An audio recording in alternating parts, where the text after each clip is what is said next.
Hi traders, welcome to another episode. Best price action trading strategies series को continue करते हुए आज हम flag and pole chart pattern trading strategy पर discussion करने जा रहे हैं जो शेयर मार्केट में बहुत काम करती है। इस चार्ट पैटर्न को आइडेंटिफाई करके अगर सही तरीके से ट्रेड किया जाए तो अच्छा प्रॉफिट किया जा सकता है, लेकिन जो बिगिनर या स्ट्रगलिंग ट्रेडर्स हैं वो इसे चार्ट पे देखते ही बिना सोचे समझे किसी के द्वारा बताए गए सेटअप और रूल्स के हिसाब से अंधाधुंध पोजीशन बनाते हैं और इतने अच्छे पैटर्न को भी गलत तरीके से गलत जगह पर ट्रेड करने के कारण लॉस में पोजीशन को क्लोज करते हैं। तो आज इस वीडियो में हम आपको इस पैटर्न को कैसे और कब ट्रेड करें और कैसे प्रिसाइज एंट्री प्रॉफिट को मैक्सिमाइज करने और स्टॉप लॉस को छोटा रखने के तरीके बताएंगे। तो हमेशा की तरह अपना सहयोग देने के लिए लाइक बटन को हिट करिए, जिससे कि हम आपके लिए और भी वीडियो लाते रहें। और यदि आप नए हैं और कई एडवांस ट्रेडिंग नॉलेज प्राप्त करना चाहते हैं तो हमारे चैनल को सब्सक्राइब करें।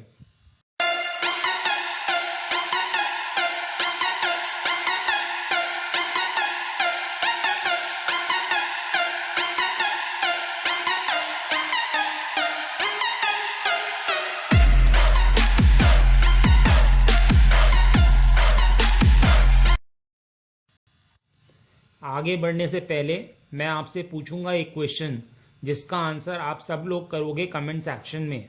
क्वेश्चन ये है, फेक ब्रेकआउट को अवॉइड करने के लिए कौन सी एंट्री ट्रिक का प्रयोग करना चाहिए?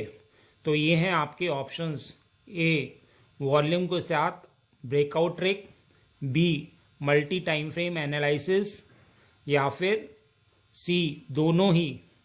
कमेंट सेक्शन में करिए उत्तर। जो लोग सही आंसर करेंगे कोशिश करूंगा उनके कमेंट को हार्ट दे दूं ताकि बाकी लोग समझ पाएं कि सही उत्तर क्या है।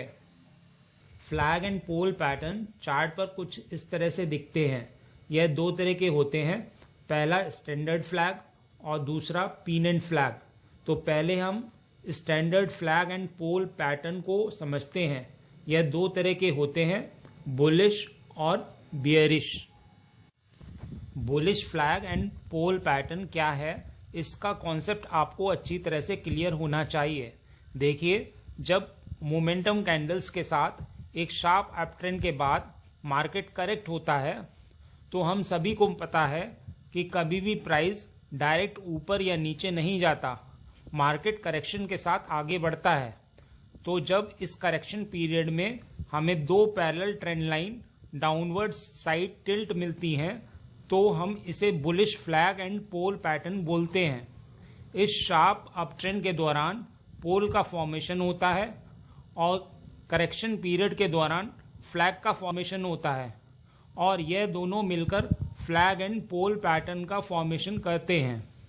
इस पैटर्न को कंटिन्यूएशन पैटर्न की तरह देखा जाता है, मतलब यह पैटर्न बनने के बाद अपने अप ट्रेंड को ही कंटिन्यू करेगा, ऐसा माना जाता है। और इसी के कारण ट्रेडर्स इस पैटर्न के फॉर्मेशन के दौरान अपनी बाइंग अपॉर्चुनिटी ढूंढते हैं। लेकिन यह जानना जरूरी है कि इसे कंटिन्यूएशन पैटर्न के हिसाब से क्यों देखा जाता है, क्योंकि यह तो यहाँ से रिवर्स भी हो सकता है। तो उसी लॉजिक को पहले समझिए, फिर आगे के मेथड को देखेंगे।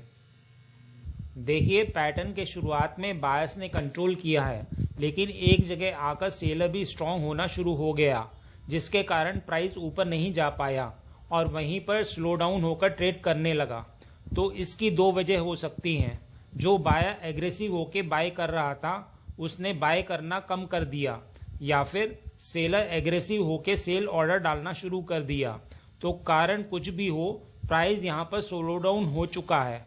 मतलब ना तो सेलर प्राइस को कंट्रोल करके नीचे ले जा पा रहा है और ना ही बायर प्राइस को कंट्रोल करके ऊपर ले जा पा रहा है। तो इस कंप्लीट पैटर्न को समझने के लिए ब्लेंडिंग ऑफ कैंडल्स टेक्निक का यूज करते हुए पैटर्न एरिया को एक कंप्लीट कैंडल के हिसाब से देखते हैं। जैसे ओपन यहाँ पर, लो यहाँ पर, हाई यहाँ पर और करंट मार्केट प्राइस यहाँ पर। तो यह सभी कैंडल्स का ब्लेंडिंग जो एक कैंडल है, इसका टोटल रेंज और करंट प्राइस को देखकर आप इजीली बता सकते हैं कि इस पैटर्न में प्राइस को बायर्स कंट्रोल कर रहा है। इसी के कारण इस पैटर्न को कंटिन्यूशन पैटर्न माना जाता है। ट्रेडर्स यहाँ पर सोचते हैं कि यहाँ पर स्ट्रॉन्ग मोमेंटम के बाद भले ही प्राइस थोड़ा स्लो डाउन हो गया हो, पर अभी भी प्राइस के ऊपर बायर्स ने अपना कंट्रोल नहीं छोड़ा है और वो फिर से धीरे धीरे प्राइस को अपने ट्रेंड में कंटिन्यू कराएगा। लेकिन आप एक पॉइंट यहाँ पर नोट कर लीजिए, अगर प्राइस टोटल रेंज का 50% के नीचे आ जाता है तो वह एक invalid flag and pole pattern माना जाएगा। तो फ्लैग एंड पोल पैटर्न का कंप्लीट फॉर्मेशन और इसमें ट्रेडर्स की साइकोलॉजी आप समझ चुके होंगे। लेकिन अब ये प्रश्न उठता है कि इसे कब और कहाँ ट्रेड करें। तो देखिए, किसी भी बुलिश चार्ट पैटर्न में आपको चार्ट पर वो एरिया में ट्रेड करना है जिस एरिया में प्राइस एक्शन बायर्स का कंट्रोल दिखाता हो। तो चार्ट में ऐसे 3 एरिया होते हैं जहां पर आप bullish pole and flag pattern को ट्रेड कर सकते हैं। पहला, अप ट्रेंड के दौरान यदि फ्लैग एंड पोल पैटर्न बन रहा है तब। दूसरा, रेंज एरिया के दौरान रेजिस्टेंस एरिया के नीचे या सपोर्ट एरिया के ऊपर यह फ्लैग एरिया का फॉर्मेशन हो रहा है तब।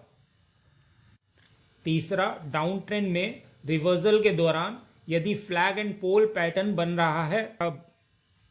अब एक एक करके हम तीनों को समझने की कोशिश करते हैं। अप ट्रेंड के दौरान अगर फ्लैग एंड पोल पैटर्न बनता है तो आप फ्लैग एरिया में बाइंग सिग्नल ढूंढ के बाय कर सकते हैं। रेंज एरिया के दौरान यदि पोल बन रहा है तो इससे यह संकेत मिलता है कि बायर्स स्ट्रांगली प्राइस को कंट्रोल कर रहे हैं और फिर रेजिस्टेंस के नीचे कंसोलिडेट कर रहा है जो एक फ्लैग की तरह है। तो यह दर्शाता है कि सेलर इस एरिया में एक्टिव तो हुए हैं लेकिन बायर इस एरिया में सस्टेन कर पा रहा है। बायर को ऐसा लगता है कि प्राइस ब्रेकआउट करके ऊपर जाएगा। आप भी उनकी तरह सोचकर बाइंग सिग्नल ढूंढ सकते हो। और सेकंड सिनेरियो में रेंज एरिया के दौरान यदि प्राइस रेजिस्टेंस को ब्रेक करके उस रेजिस्टेंस को अब सपोर्ट की तरह बिहेव करे और फ्लैग पैटर्न बना के ट्रेड करना शुरू करे तो यहाँ पर भी सभी लॉजिक सेम होंगे। इस एरिया में भी बायर प्राइस को सस्टेन कर पा रहे हैं, इसमें भी आप बाइंग सिग्नल ढूंढ के बाइंग कर सकते हो।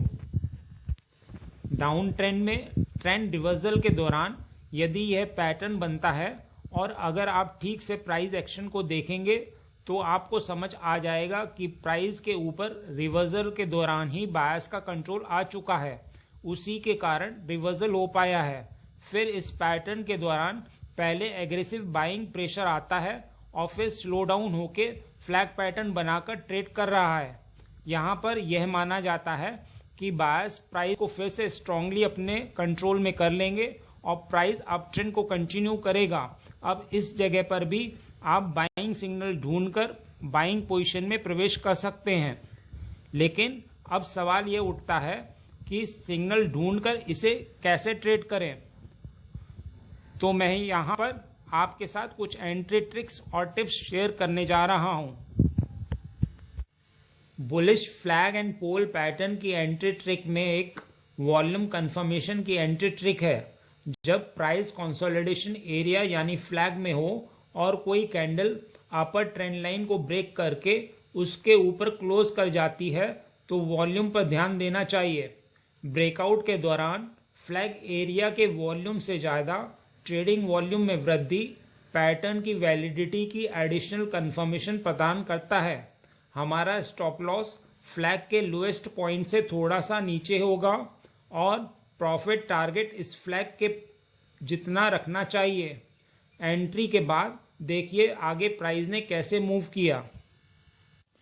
Bullish flag and pole pattern की एंट्री ट्रिक में एक रीटेस्ट एंट्री की एंट्री ट्रिक है। फ्लैग की अपर ट्रेंड लाइन के ऊपर शुरुआती ब्रेकआउट के बाद कभी कभी प्राइस ऊपर जाने से पहले सपोर्ट के रूप में फ्लैग की अपर ट्रेंड लाइन को फिर से टेस्ट कर सकता है।